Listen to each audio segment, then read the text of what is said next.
Well, hello there. So, the time has come. After 4 years of working on this bloody ute and making these videos very sporadically, shit's finally come together. Yesterday I got my throttle sorted out and the uterus works. Well, it did work.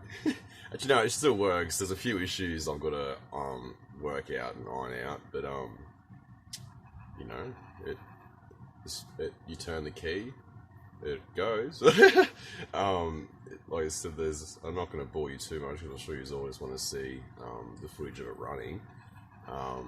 But yeah, I'll show you that in a minute, and then after that footage I'll take you through a little run through around the ute and shows exactly what's not working, what's working, what I got to do. But yeah, no, it only goes to 85% throttle. I can't get above 60 k's an hour. And after driving it a bit this morning, after taking the video footage, I had an isolation fault where it's not. If isolation faults basically means the main battery pack is leaking power to the chassis, which it's not supposed to do. It's supposed to be a completely isolated circuit. You'll see more later. I've checked it out. I can't fucking work out why it's leaking. It makes no sense. But yeah, it had an isolation fault. The motor started smoking, which was a bit of a worry. But tested everything. Motor's fine. Well, seems to be fine. It still spins and goes. Controller seems to be fine. Yeah, I won't ramble on, but there's an isolation fault somewhere, so we're not fully there. But hey, I've taken it for a test drive, and things are more or less functioning. Apart from now, there's a fault, but you know I can work that out. But apart from that, I think I'm just gonna cut to the footage of me having a little rip around with my mate filming me, and then we'll cut to me rambling on a bit more and showing you around the ute and what's been done, what's got to be done, and all that jazz. So, enjoy.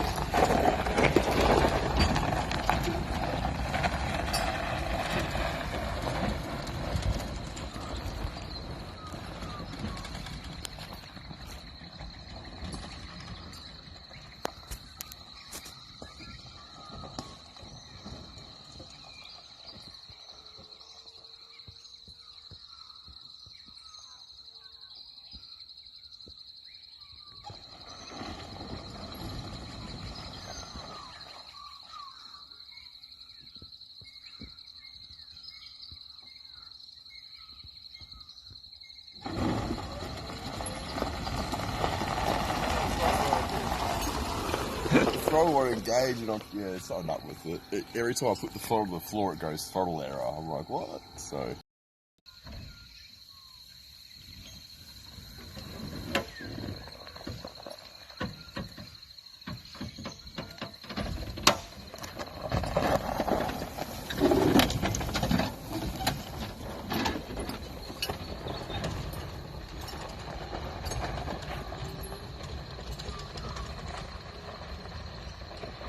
That is fucking incredible.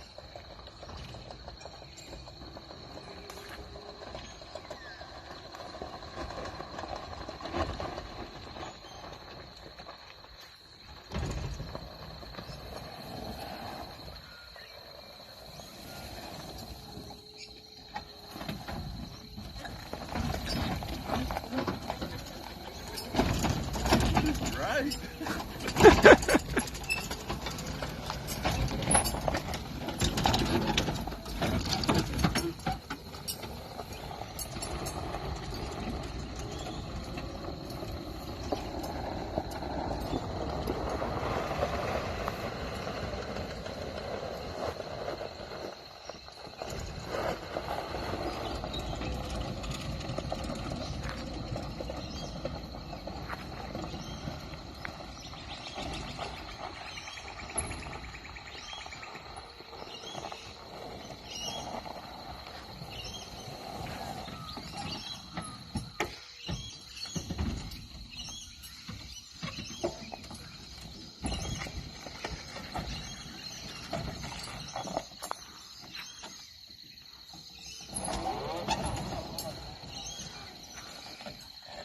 almost ran over your fucking dog.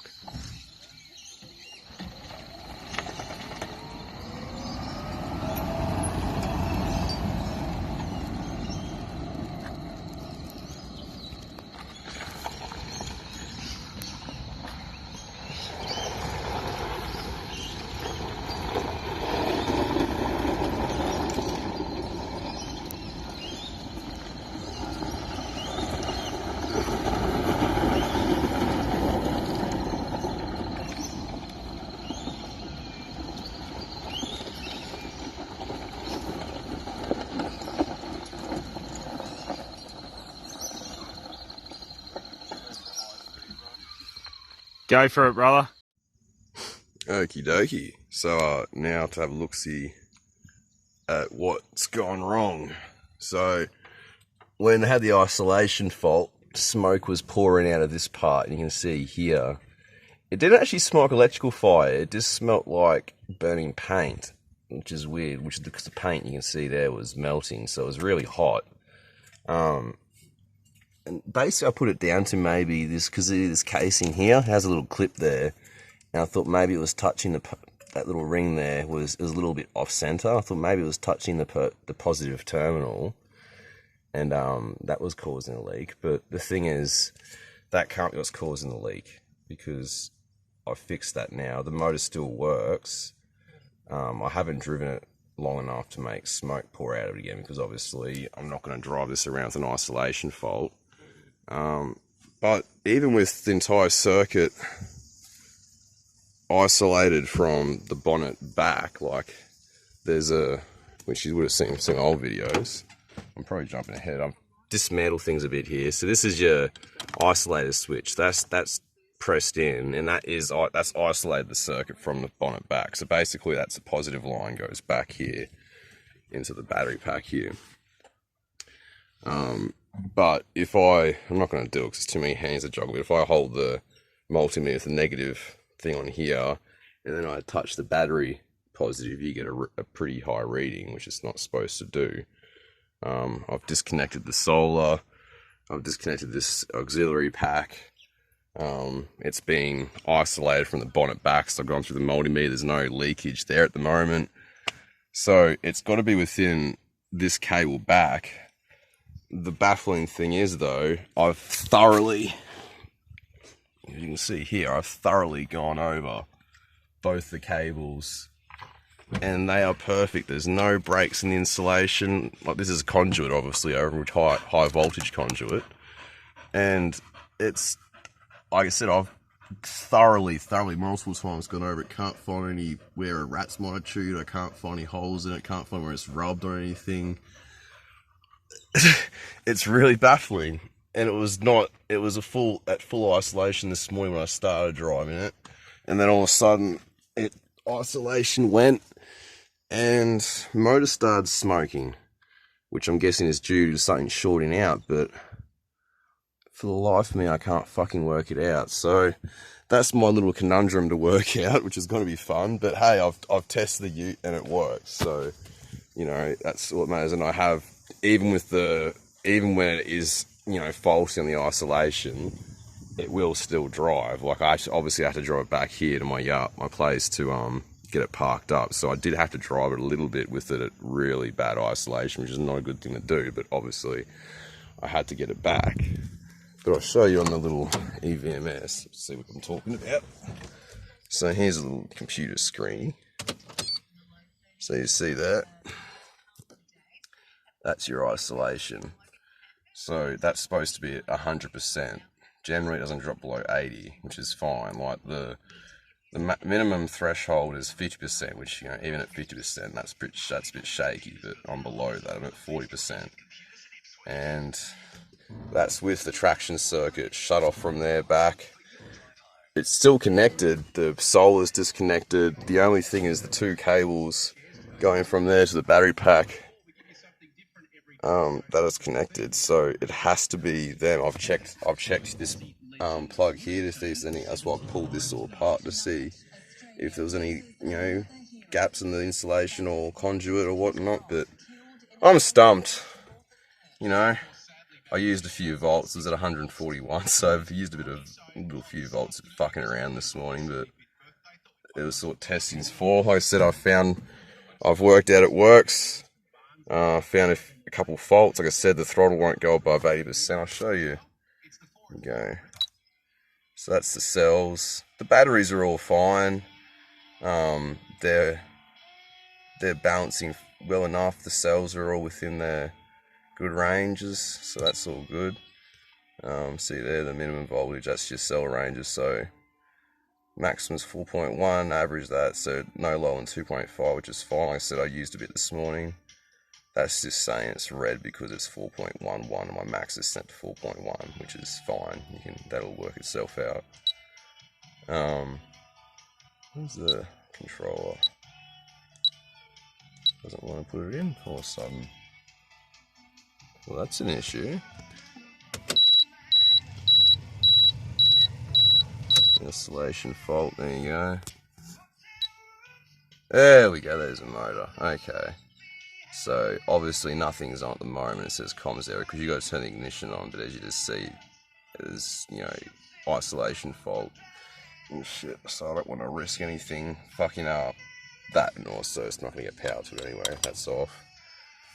But when it's usually working, this is what shows you everything. So when you have your car turned on, you have your it shows your battery volts, your battery amps, and then it shows the amps going to your motor and the volts going to your motor. So it's a handy little display to have this, and it tells you the throttle. That's how it worked out, because like I said, it wasn't going above 60 k's an hour, and I think that's due to the throttle, because the throttle, when you're maxed out, won't go above 85, and the volts to the motor weren't the maximum volts, which, you know, corresponds with the throttle not going into full, which is why it wouldn't go fast. So I don't know why it's doing that, if that's a programming error, or if that's a just an error with my throttle. It is a cheap throttle, so I might do a new throttle as first port of call just to see if it's a difference. But obviously I got to work out this isolation error first. But hey, we're getting there. We're taking it for a drive, as you just saw, so things are happening. I've just got some bugs to work out, and obviously it doesn't have a charger yet either, so there's still that.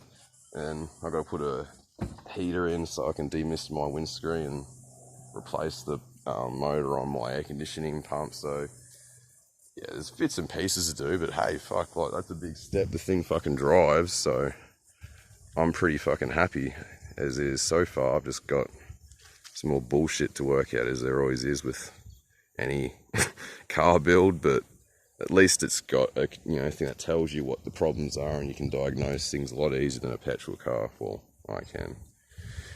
Unless this turns out to be a nightmare, we'll find out. I'll keep you posted. So I think I might leave it there with the ramblings, but hope you enjoyed the video. Hope you enjoyed seeing this beast finally fucking drive around, even though there are some problems. But you know, hey, it's works. It's come a long way from what it was 4 years ago. So yeah, I'm pretty chuffed. I'll catch you later, eh? Bye.